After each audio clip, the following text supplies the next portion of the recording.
Malam aku tidur, besok pagi pas bangun buku nikah itu nggak ada, hilang. Sampai di kantor KUA-nya itu bilang, oh ini buku nikahnya nggak terdaftar, kata gitu, palsu. Detik itu juga langsung mimisan. Ini anak meninggal loh bang, anakku yang dari dia tuh ntar setelah dia apa-apain segala macam, gimana keluargaku? Enggak, pokoknya angkat dulu. Aku angkatlah video, katanya hanya untuk di kantor DPR. Setelah aku nyampe Pekanbaru kok sampai di YouTube. Bagi aku tuh kalau orang habis meninggal, jangankan ketawa, apapun lah pembicaraannya. Sampai titik mana Giselle menganggap bahwa akhirnya dia menerima sesuai dengan yang dia perbuat? Duel di kantor polisi. Apa yang bisa membuat Giselle kuat sampai sekarang? Ini berawal dari kisah yang viral di X pada komunitas marah-marah yang pertama kali diposting oleh akun @9ivera dan makin diramaikan quote tweet oleh @semprokagacok hingga dilihat oleh 3,3 juta orang di X. Pada Diprum kali ini, kami berhasil menghubungi korban yang dibahas dalam tweet tersebut dan meminta kesediaannya secara penuh tanpa paksaan untuk bercerita lebih dalam. Di luar udah berisik banget. Katanya kalau di dalam itu tenang. Aku cuma coba tes di dalam.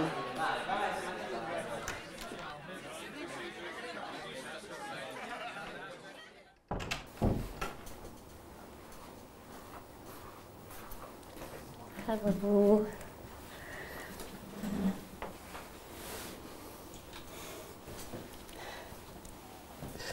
Gisela Kartika. Iya. Terima kasih sudah datang di Diprum. Terima kasih juga. Sebagai duta anti kekerasan,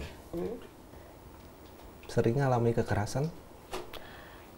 Ya, bisa dibilang begitu. Giselle, ini ada buku, bisa dibuka. Mau nulis atau mau menggambar apapun bisa dituangkan dalam buku tersebut. Iya.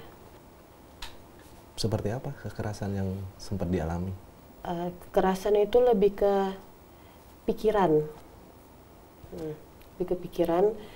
Karena buatku hal yang kayak buku nikah palsu. Itu bagiku kekerasan banget. Karena melibatkan banyak pihak yang akhirnya sampai sekarang jadi diserang dari mana-mana gitu. Jadi bukan fisik tapi secara mental, iya. pikiran. Pikiran. Buku nikah palsu. Iya. Gimana ceritanya? Di 2009 itu hamil duluan, minta pertanggungjawaban, terus karena dia preman jadi dipersulit untuk nikah. Aku berpikiran waktu itu kalau nggak segera menikah nanti akan jadi makin merugikan gitu. Aku tekan dia kan untuk ayo cepetan urus nikah gitu.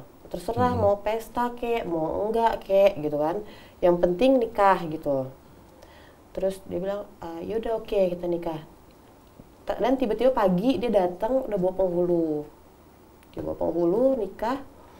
Kebetulan saat itu papaku lagi ke kantor untuk urus pensiun. Papaku marah dong gitu kan. Kok ini tiba-tiba menikah kayak begini? Dia belum pernah ketemu sama yang mau menikahkan aku ini. Udah surat kuasa aja deh katanya gitu. Yeah. Nah, kita nggak tahu namanya nikahnya bagaimana gitu kan.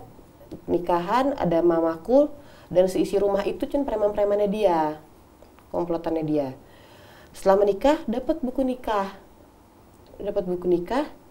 terus tanya dong nih prosesnya bagaimana segala macam, udah diurus dia bilang. Dia ngomong kayak begitu. Terus dia pulang, udah seperti nikah yang begitu aja. Dia kan aku pikir udah dapet dong keinginan aku untuk menikah gitu. Yeah. Setelah itu papaku tuh kayak kecewa ya dengan pernikahan kayak begitu. Terus nggak nyampe sebulan papa aku ngajak kita sekeluarga ke Bali untuk pindah. Di Bali setelah berapa bulan si cowok ini nyuruh ke Pekanbaru lagi karena udah mau lahiran. Aku bawa buku nikah sampai di Pekanbaru. Buku nikah itu aku bilang, aku bawa ada buku nikah loh, jangan macem-macem ya, jangan selingkuh. Malam aku tidur, besok pagi pas bangun buku nikah itu nggak ada, hilang. Sampai sekarang nggak pernah Sampai ketemu sekarang lagi. nggak tahu buku nikah di mana. Saat hilang itu aku telepon mamaku datang untuk nemenin urus buku nikah yang hilang, karena aku nggak ngerti kan gimana buku nikah itu gitu. Sampai di kantor KUA-nya itu bilang, oh ini buku nikahnya nggak terdaftar, katanya gitu, palsu. Detik itu juga langsung mimisan. Artinya pernikahan itu hanya sandiwara ya? Sandiwara. Sandiwara. Saya pengen flashback ke belakang. Awal mula perkenalan dengan laki-laki itu seperti apa?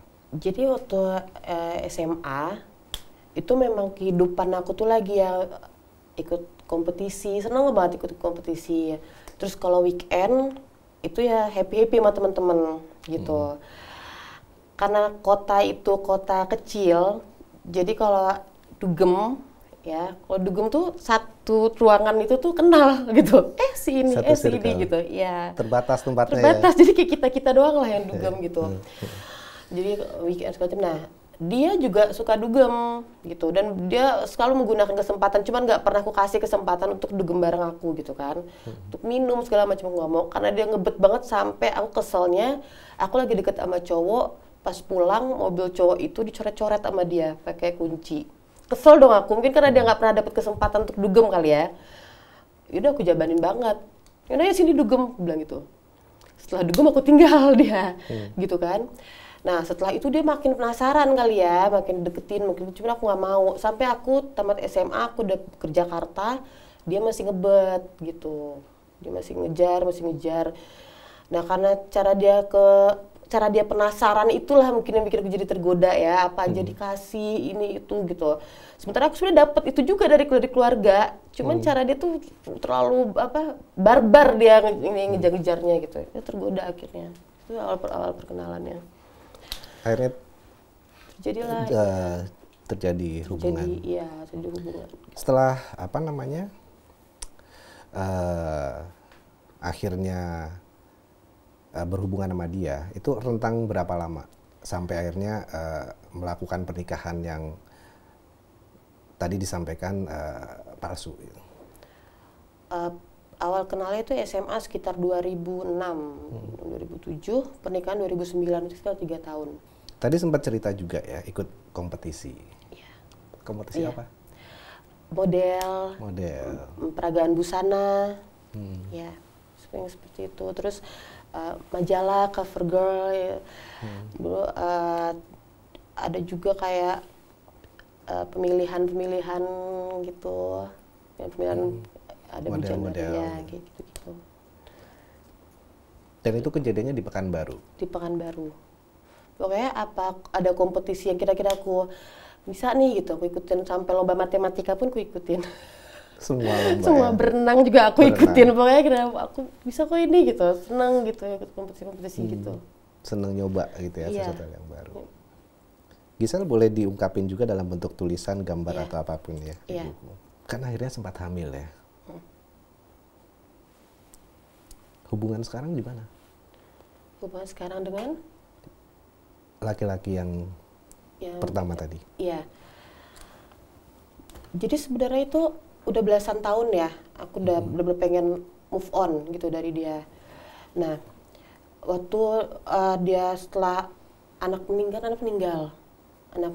dan itu kisahnya itu memang bener-bener yang dibikin sama dia separah itu gitu. Kalau mau hukum itu bener-bener yang bentar ya. Nggak apa-apa, bisa dilanjut. Iya. Pokoknya itu sampai bikin anak meninggal gara-gara buku nikah palsu tadi gitu. Nah, bisa tenangin dulu. Boleh minum dulu? Minum boleh.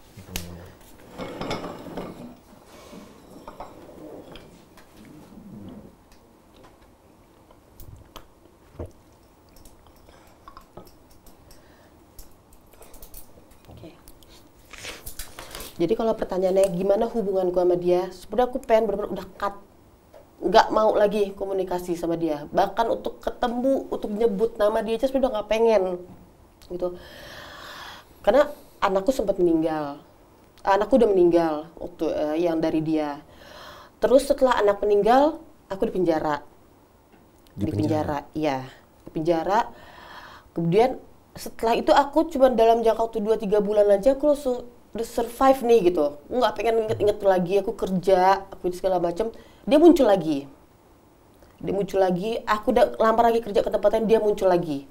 Setelah akhirnya aku sampai setrauma itu nggak mau kerja, aku cuma pengen happy, aku bilang menikahlah aku dengan DJ. Aku hilang kontak dengan orang Pekanbaru, nggak mau, aku nggak mau komunikasi, aku nggak mau kerja, ngelamar kerja. Cuman aku bilang sama DJ ini aku kerja, tapi kerjanya itu cuman nggak pengen terikat dengan perusahaan gitu, karena dia akan ganggu lagi gitu kan. Tapi pikiran aku cuman pokoknya happy, bangun tidur, makan, kita party lagi. Bertahun-tahun aku kayak begitu, setahun lah aku kayak gitu. Terus aku punya anak kan berarti nggak ini dulu ya, nggak melahirkan, aku lanjut lagi party.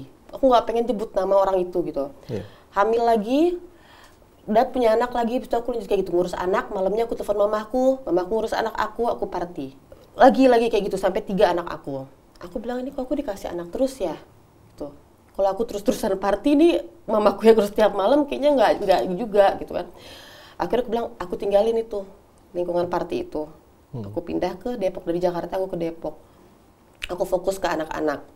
Nggak mau ini party lagi. Udah, aku kuliah. Ya aku udah bisa move on gitu kan. Tepat banget aku tinggal nunggu wisuda, datanglah orang Pekanbaru. Ada orang Pekanbaru. Orang lama datang lagi. Bukan dia, tapi aku kenal sama orang ini gitu. Dan dia itu sebelumnya udah sampai ketemu sama mamaku, Gisela mana gitu. Kok nggak bisa dihubungin, dia lagi sibuk segala macam. Karena aku emang nggak mau komunikasi, aku udah menghindar banget. Nah, yang orang ini tuh minta tolong banget sama temanku. Tolong dong, pengen ketemu sama Sela gitu. Aku bilang nggak usah, lagi menunggu wisuda. Pokoknya aku nggak mau komunikasi lah gitu. Nah, karena kayaknya kok ngebet banget, ada apa ya gitu. Oke, akhirnya dia nungguin nih, dia sampai di Jakarta, dia balik lagi ke Pekanbaru karena mau ketemu. Dia datang lagi. Abang datang lagi loh, dibilang sama Sela. Oke, akhirnya aku mau ketemu. Ternyata dia ingin membahas si mantanku ini. Dia cerita lah, kenapa kok sama itu, kok bisa sampai ngilang. Aku ceritain lah anakku meninggal, aku di penjara. Dia kaget.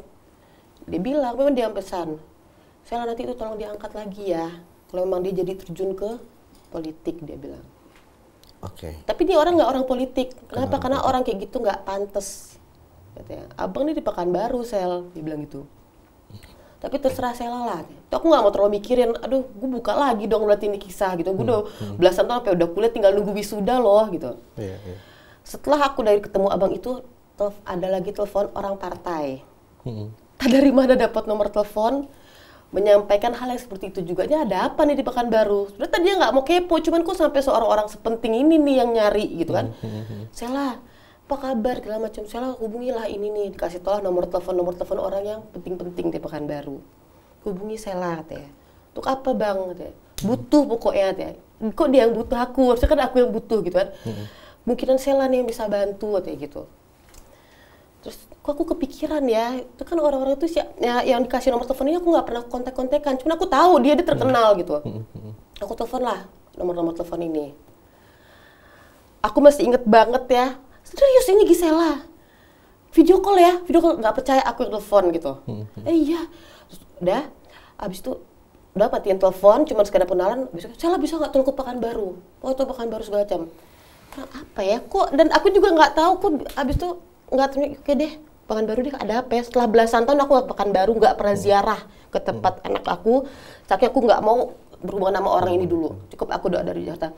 Nggak tahu tergerak aja gitu. Aku izin ke mamaku, kok mamaku juga izin ke papaku. Oke, berangkatlah aku ke Pekanbaru. Apa di Pekanbaru? Tolong angkat Sel, katanya gitu. Masalah ini kita akan angkat YouTube Sela sama si mantan itu di kantor anggota dan kenapa? Pokoknya udah parah deh. Belum dia ceritakan cuma sedikit aja, aku lihat muka dia udah berapi-api. Sempat ketemu berpapasan? Enggak, sama yang abang itu, yang minta tolong sama aku.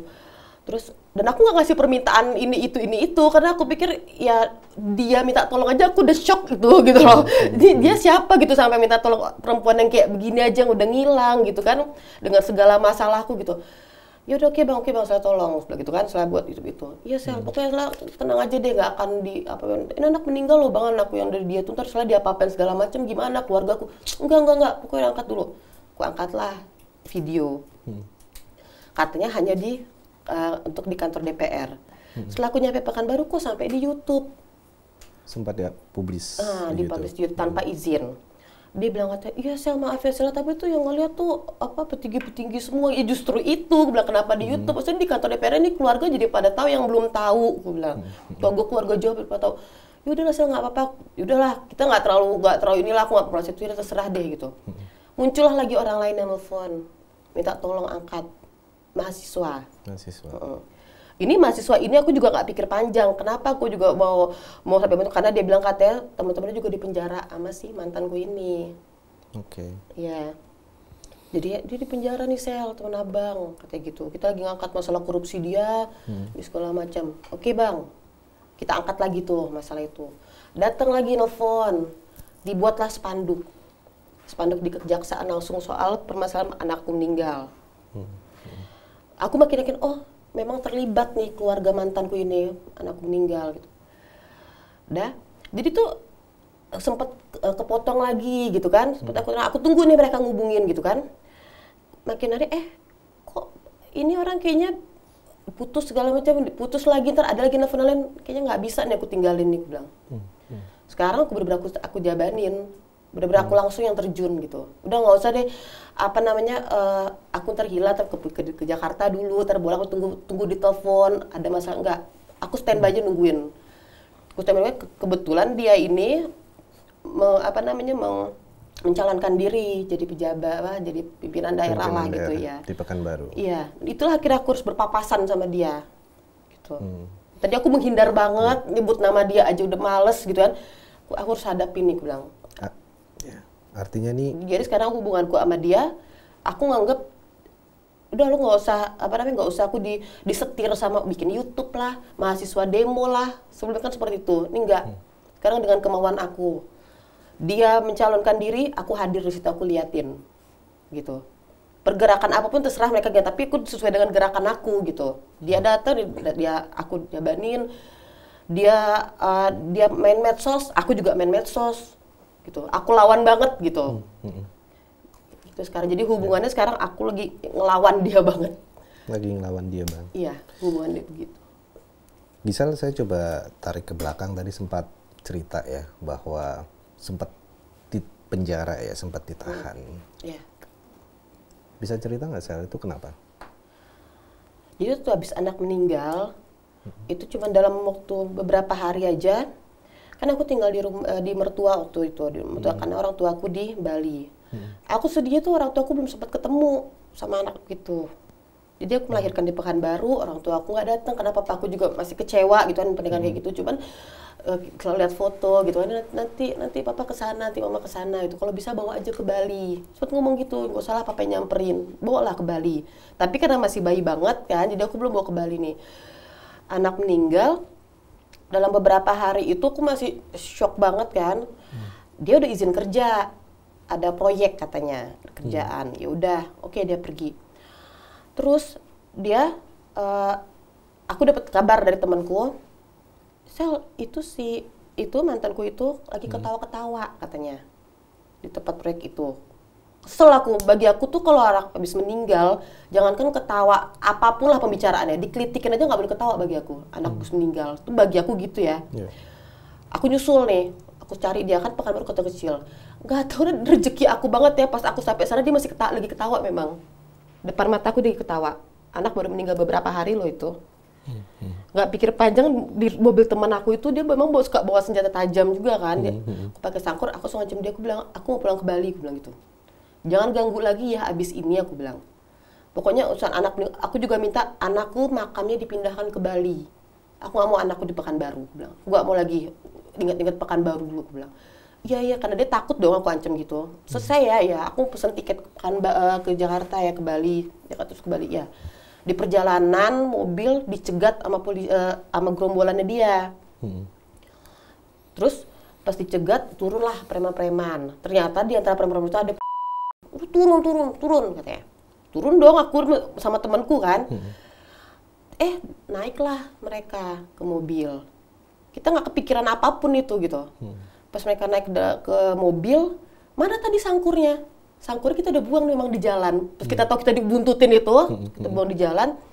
Terus nggak ada siapa, nggak ngaku kan. Dimasukkanlah narkoba dimasukkan narkoba yang beratnya itu ternyata kalau dalam pasal itu bisa ke untuk bandar narkoba. Ini narkoba. Karena aku ngerasa itu bukan punya aku, kita nyantai kan, dibawa ke kantor polisi. Aku telepon orang tua aku, panik dong orang tua aku, dibilang, tapi kalau ada barang buktinya dia itu pasti mau nggak mau tersangkut katanya gitu. Tersangkut, enggak lah, kan bukan punya aku, segala macam bisa dibuktikan, nggak bisa. Kalau ada barangnya di itu, masih belum panik sih, biasa aja gitu, karena kayak ngerasa nggak salah gitu. Yang penting Sangkur nggak ketemu, bagi aku gitu. Pas duduk, aku bilang sama temanku, yang Sangkur nggak usah ketemu. Kalau Sangkur ketemu, berarti masalahnya Sangkur aku gitu kan. Biar aja masalah narkoba ini aku juga kena dong. Kalau Sangkur kan nanti beda lagi nih gitu kan. Karena ini penjebakan ini nih aku pengen selesaiin sama dia. Terus dicek darah, cek urin negatif. Udah cek temanku juga negatif. Datanglah yang komplotan itu bilang, berarti bandar dong katanya. Polisinya lah yang justru yang marah. Gitu. Terus disuruh keluar sama teman tuh. Terus iya tahu kok ini bukan barang kamu katanya. Mau lari dia bilang gitu. Terus emang siapa yang ngerjain? Ya coba aja pikir. Polisinya bilang gitu. Langsung aku mikir, oh dia ngerjain sengaja. Udah saya nggak mau lari dia bilang. Ya udah saya jabanin di penjara. Saya jabanin dengan semua pasal-pasal itu. Sempat di penjara berapa lama? 2 minggu. 2 minggu. Artinya itu baru ditahan aja ya? Ditahan belum aja. Masuk ke proses hukum belum, ya? Belum. Saya tuh itu nungguin itu, dia ketakutan. Jadi dia sendiri mencabut laporan. Ditemukannya Sangkur ketemu, jadi beralih ke masalah kriminal. Temanku yang kena masalah narkoba, walaupun dia negatif karena barangnya ada di mobil dia. Aku nggak mau keluar dong, aku bilang. Kalau aku ketemu Sangkur, aku bebas duluan, aku bilang.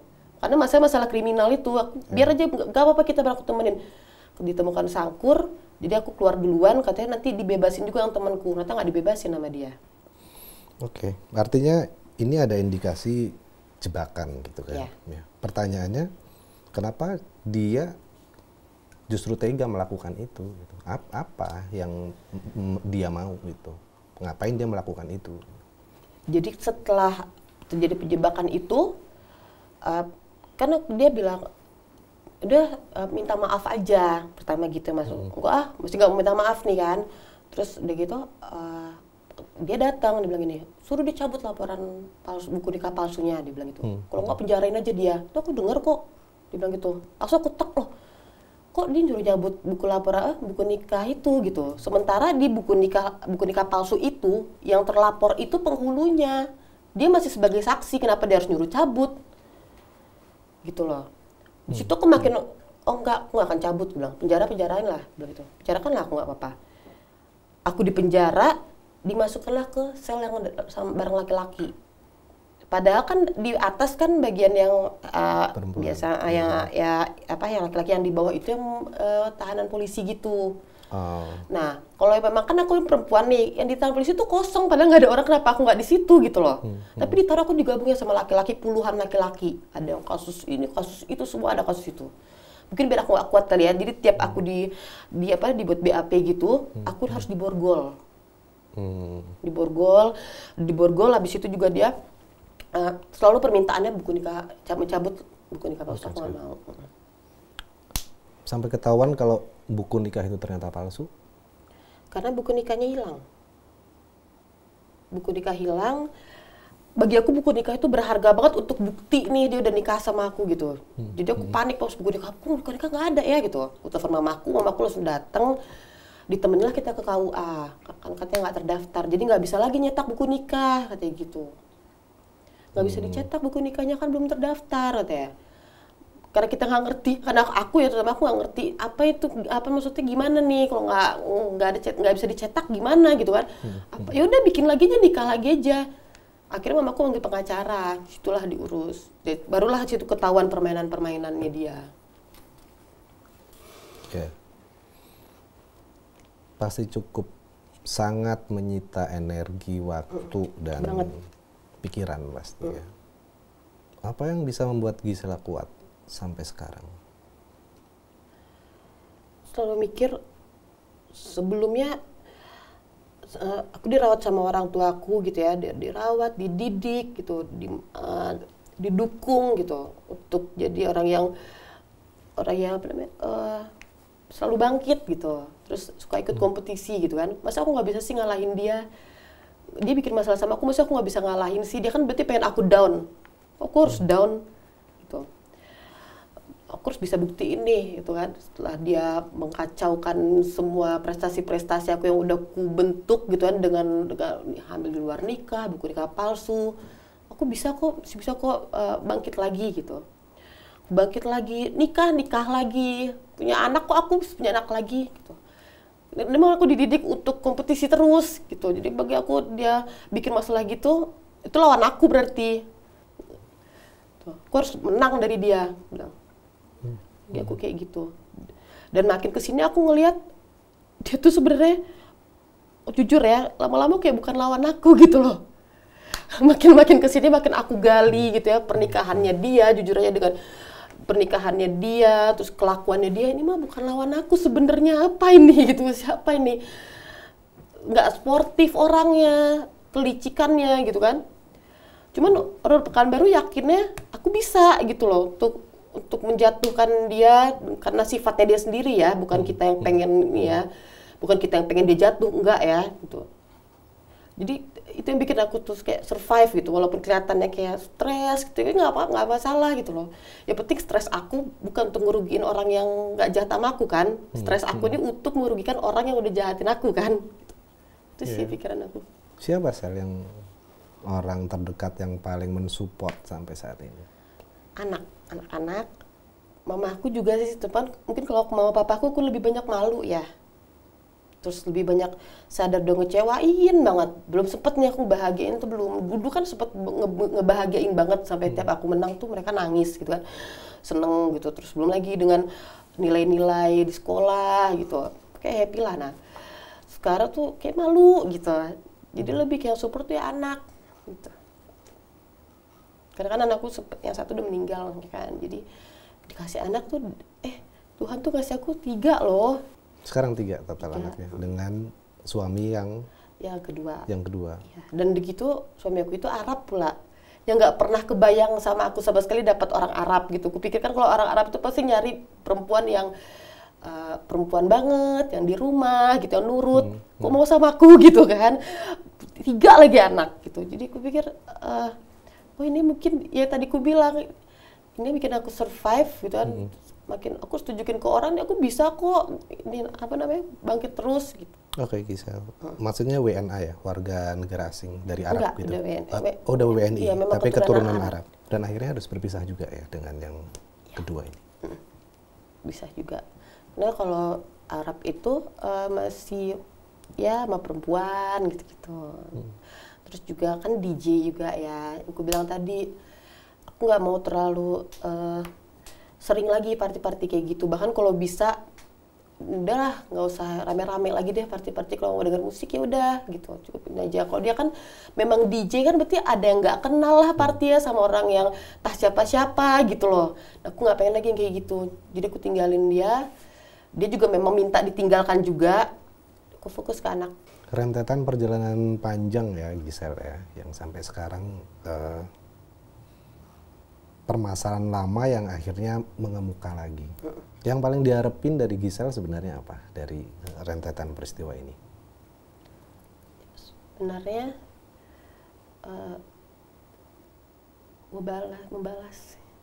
membalas. Namun kan nggak boleh berbalas dendam, itu dosa, segala macam akan merugikan. Cuman di sini entah ya, kalau dibilang ngeles, aku pengen ngebales dia, namun aku akhirnya malah ngebantu gitu loh, ngebantu banyak orang gitu. Cuman judulnya tetap aku balas, pembalasan dendam. Ternyata pembalasan dendam aku itu untuk kebantu orang banyak gitu loh. Aku pengen dia ngerasain yang namanya lagi kerja diganggu sampai akhirnya berhenti kerja. Terus keluarga aku lagi happy-happy, down gitu. Punya temen yang udah pada baik-baik sama aku, akhirnya pada menjauh, ketakutan kalau deket sama aku. Pengen dia ngerasain itu semua. Terus bagaimana uang yang banyak yang kayak nggak mikirin nih, nyari-nyari apa, kalau uang kecil gitu nggak mikir gitu ya. Dia juga ngerasain gitu. Terus sekarang kan dia cuma mikirin uang-uang besar aja. Aku pengen dia sampai uang kecil pun dia harus mikir gitu. Dia harus nyari uang kecil tuh susah nyarinya, pengen kayak gitu. Yang sebelumnya aku nggak pernah kepikiran untuk sampai ke sana gitu. Cuma setelah aku lihat keadaan kota Pekanbaru itu, kayak dia harus ngerasain kayak gitu deh. Kayak dia pantas dia ngerasain. Gitu. Ya. Mungkin netizen perlu ketahui bahwa saya menyebutnya mantan kali ya. Iya. Adalah orang yang saat ini punya kedudukan strategis lah ya. Penting gitu ya di karir politisi. Bahkan kisah ini kan sempat rame ya di X sama di TikTok. Dan itu adiknya yang nge-spill. Cerita dong. Iya, itu adikku. Ini nggak tahu ya ini boleh diliput atau enggak.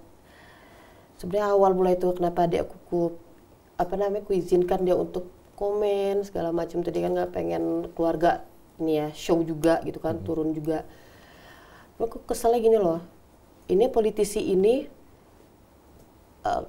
kayak ngejeknya itu di kepolisian.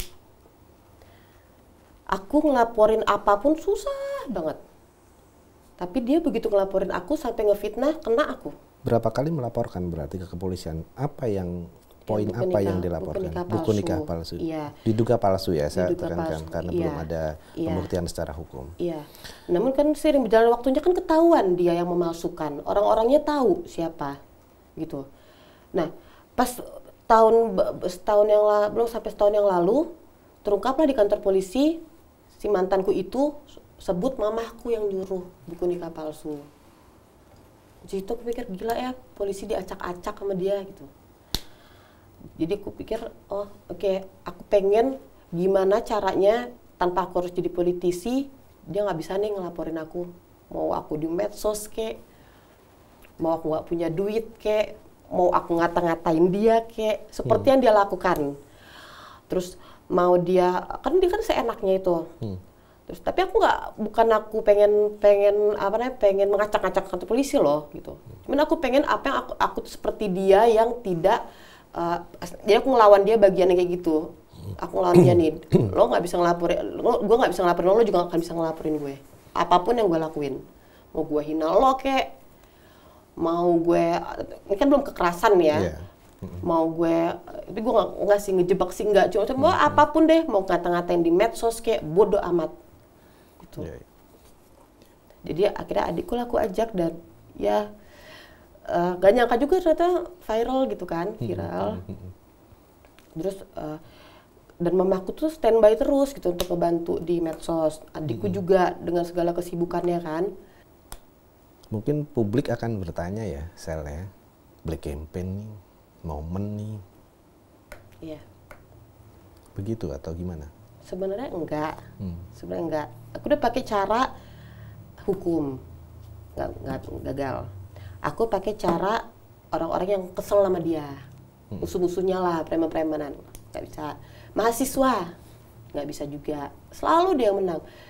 Nah, sekarang karena dia kan, tapi mereka selalu mengarahkan ke politik nih, aku jabanin aja. Oke, politik nih, aku bilang gitu. Cuman nggak ada black campaign sama sekali, nggak ada black campaign, nggak ada yang aku disuruh diarahkan gitu-gitu, nggak ada. Kan aku bilang tadi ini murni keinginan aku pengen ngebalas gitu. Kalau pertama-tama emang justru ya aku itu memang minta tolong gitu kan, itu udah banyak ini segala macam. Tapi kalau ini nggak ada minta tolong apa segala macam, nggak ada. Justru aku minta tolong, izinkan aku bergabung, karena aku kesel banget gitu. Aku ngerasa dia nggak mampu untuk mimpin, bukan nggak pantas lagi. Oke. Artinya bahwa ketika Giselle pernah dekat, pernah berhubungan, ada rasa yang terpanggil bahwa jangan deh gitu. Jangan apa? Jangan sampai ini memakan banyak korban lah katakanlah, atau melakukan ke banyak orang lagi gitu ya.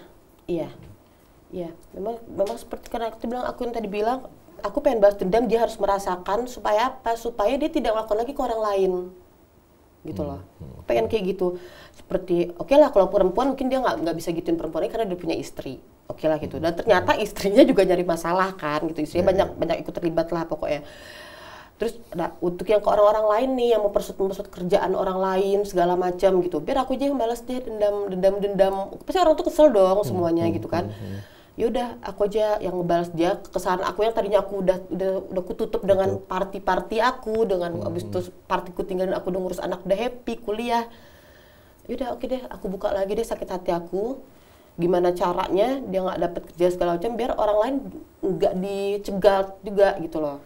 Untuk susah berkarir gitu. Dia selalu mempersulit karir orang. Mempersulit orang senang tuh dia susah, dia kesel gitu. Juga poinnya hijrahnya itu. Maksudnya? Dia bukan dia selalu mengandalkan dia yang pantas didengar. Jadi dia udah hijrah. Dia tuh sholatnya di masjid.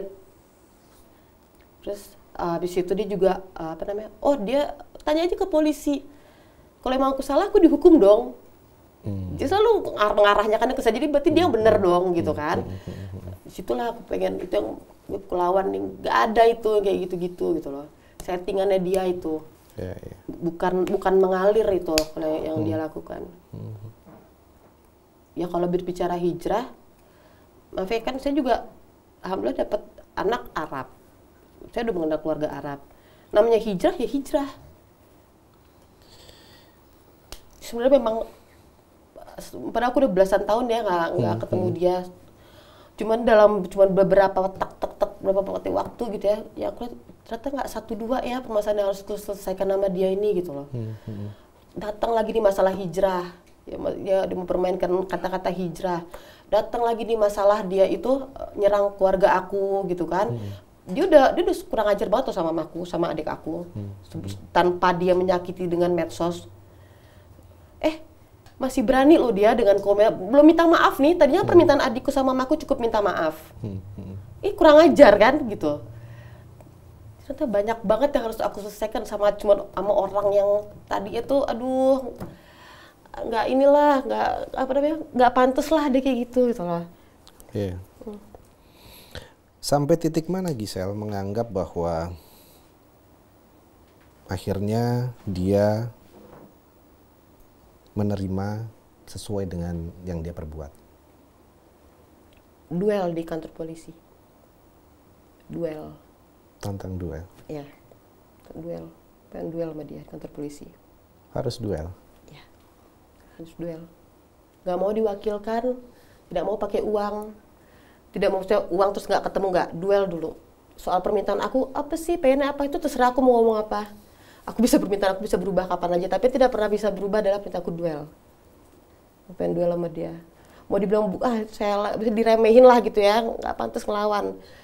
Terserah, aku akan bikin sampai aku pantas ngelawan dia, duel di kantor polisi. Mau dia nganggap, dia kan udah hijrah, kalau aku masih kayak gini. Makin sengaja ini aku baru pirangin rambut. Sengaja.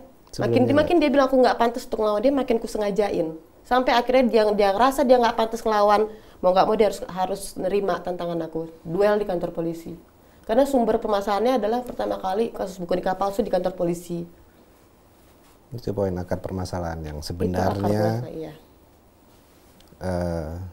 permasalahan itu sampai sekarang. Padahal kalau sedikit menyimpulkan apa yang tadi Gisel sampaikan, datang ke orang tua minta maaf, awalnya seperti selesai itu. Gitu ya. Iya.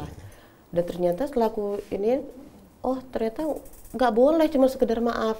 Mungkin itu untuk orang yang masih ada baik ya, yang hatinya masih ada kebaikan ya. Kalau cukup dia minta maaf kok, cukup dia menyadari kesalahannya kok. Berarti masih ada sisi baiknya dia nih. Yeah.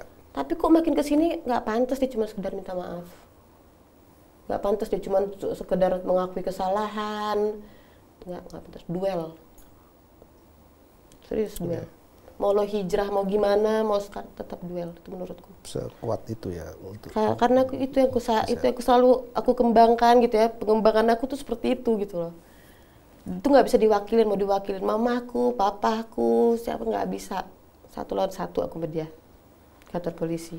Gisel, ini kan perjalanan panjang hidup Gisel ya. Apa pelajaran hidup yang bisa kita ambil? Banyak banget. Makin kesini makin banyak. Tadinya aku cuma belajar bangkit gitu-gitu. Terus nggak boleh fitnah, nggak boleh nyari masalah duluan sama orang. Tapi kalau orang nyari masalah duluan harus balas. Itu aja sih pelajarannya. Makin kesini ternyata enggak, banyak banget pelajarannya, banyak banget. Sampai aku nggak bisa sebut yang mana duluan, karena bagiku yang bisa sebut duluan berarti itu yang paling prioritas. Jadi semua prioritas sekarang buat aku gitu. Banyak banget pelajaran hidup. Apa langkah ke depan Gisel yang mau dia ambil? Langkah aku justru lebih ke mengalir aja sih. Apa yang aku lakukan untuk besok gitu. Semua ada di kepalaku, semua ada yang ada catatannya gitu. Cuman untuk besoknya melangkah, ternyata yang langkah aku itu mengarah ke sana juga. Cuman ada yang harus duluan nih aku kerjakan gitu. Yang penting aku udah ada planning, pengen begini seperti ini, datang ke sini gitu kan. Yang aku tadi bilang aku sempet pengen ikut podcast beberapa waktu, tapi itu nggak terlaksana. Nah yang ini mendadak. Hari ini aku sebenarnya nggak ada langkah untuk podcast. Aku ada untuk masalah ketua anti kekerasan ya, ada rapat. Ternyata aku malah melangkahnya ke sini gitu. Jadi aku lebih ke mengalir gitu. Dan aku tetap berharap langkah aku itu sesuai dengan rencana aku. Cuman aku kembalikan lagi aja ke Allah. Yang mana harus duluan aku kerjakan gitu. Dan ujung-ujungnya memang yang rencana aku itu juga kok kembali ke itu juga. Gisel, terima kasih sudah hadir di Forum. Kita berharap semua permasalahan nanti akan bisa terselesaikan dengan baik. Amin. Terima kasih, Bang. Terima kasih banget.